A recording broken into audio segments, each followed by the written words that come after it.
श्री चंद्रशेखर आजाद। धन्यवाद सभापति जी। आज हम संविधान की गौरवशाली यात्रा पे बात कर रहे हैं।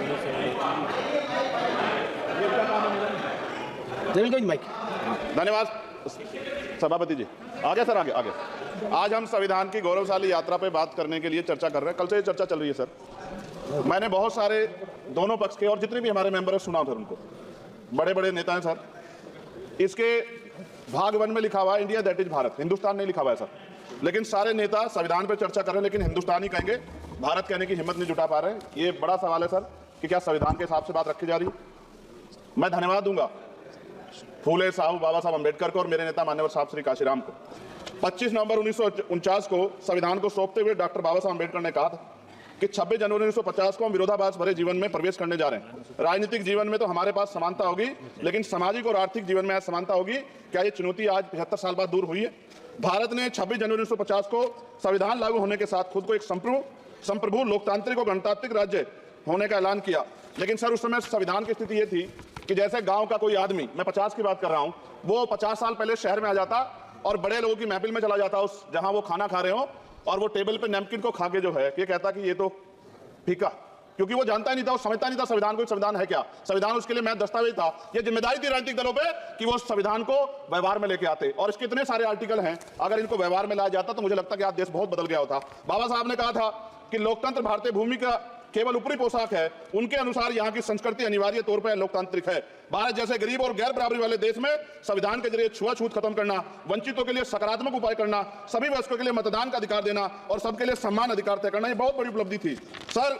ये संविधान है कि आप वहां बैठे हैं और मैं यहां खड़ा होकर अपनी बात रख रहा हूं, और इस देश में आदिवासी महिला के तौर पे जो है राष्ट्रपति बनी है, और प्राइम मिनिस्टर तो नहीं बना, लेकिन शेड्यूल कास्ट के बड़े नेताओं को भी जो है राष्ट्रपति बनने का मौका मिला। ये संविधान की देन। अगर वोट हम पे नहीं होता तो शायद अमीर और जो राजा महाराजा खुद को मानते हैं हमारी गलियों तक नहीं आ पाते, हमारे हाल नहीं जान पाते। आजादी का मतलब सर सिर्फ अधिकार पाना बड़ नहीं है। इसके लिए हमारे संविधान में सरकार और नागरिकों के अधिकारों के शासन के कर्तव्यों का विस्तार से उल्लेख किया गया है। बाबा साहब ने संविधान सभा में दिए गए भाषण में कहा था कि स्वतंत्रता आनंद का विषय है, पर अब हमें अपनी जिम्मेदारियों पर भी ध्यान देना होगा।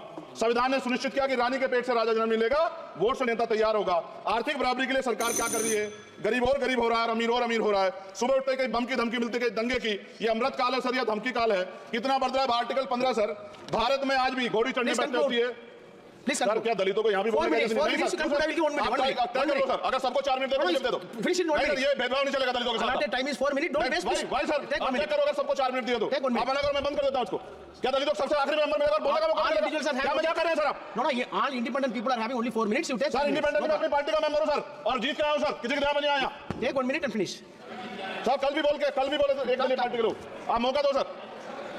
मुंह से रखने पर हत्या होती है, महिलाओं पे, छोटे मासूम बच्चों पर रेप हिंसा होती है। एनसीआरबी का डाटा देकर डर लगेगा। यही 1 किलोमीटर में संविधान को जला गया, और महाराष्ट्र के परभनी में अभी भी संविधान को नष्ट किया गया, उसकी कॉपी को। आर्टिकल 25-26 में संविधान में सभी को धार्मिक आजादी। कहां है दलितों की, मुसलमानों की, जैनों की, बुद्धों की, ईसाइयों की? छत्तीसगढ़ में सतनामी समाज को संविधान की अपनी धार्मिक आजादी के आधार पर जो है उनको अपमानित करके जेल में बंद कर दिया। संभल, अजमेर, अयोध्या सब इसका उदाहरण है। ये सरकार आलोचना डरती है। कितने लोग जेल में बंद है? मिरान हैदर, खालिद सैफी, उमर खालिद खान, सिफा खान, गुलफ्ता फातिमा और आजम खान साहब राजनीतिक विरोध में बंद है। सरकार यहां बैठी है, सरकार सामाजिक न्याय की बात करती है। बताया कितने दलित मुख्यमंत्री बना रखे आपने? 13 ज्यादा सरकार स्टेट में सरकार है। कितनी महिला मुख्यमंत्री है? आपकी सरकार ने सुप्रीम कोर्ट के आदेश के बाद रिजर्वेशन प्रमोशन में जारी नहीं किया, और ओबीसी को पॉलिटिकल रिजर्वेशन आप देंगे नहीं देंगे, आप बताने का काम करें।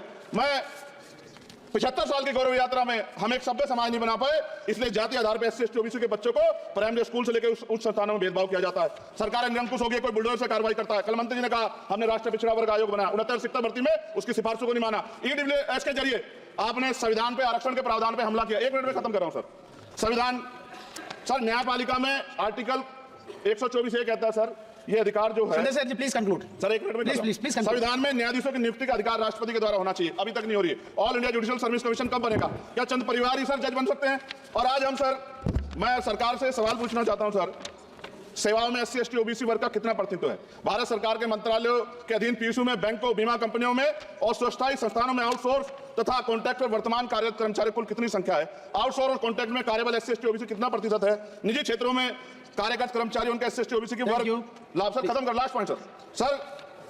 मैं फिर स्पष्ट तौर पर कह रहा हूं सर, यहां बैठे एससी और ओबीसी के मेंबर से कह रहा हूं सर, उनको सामाजिक जिम्मेदारी का ध्यान भी रखना चाहिए, पार्टी के प्रति वफादारी के साथ साथ अपने वर्गों के प्रति ईमानदारी भी रखनी चाहिए। ईमानदारी नहीं होगी तो उन वर्गों का भला नहीं हो सकता, और हमें बहुत सरकारों से उम्मीद नहीं है। बहुत बहुत धन्यवाद सर। Thank you. बहुत बहुत धन्यवाद सर। आज संविधान की ऊपर चर्चा करने के लिए आपने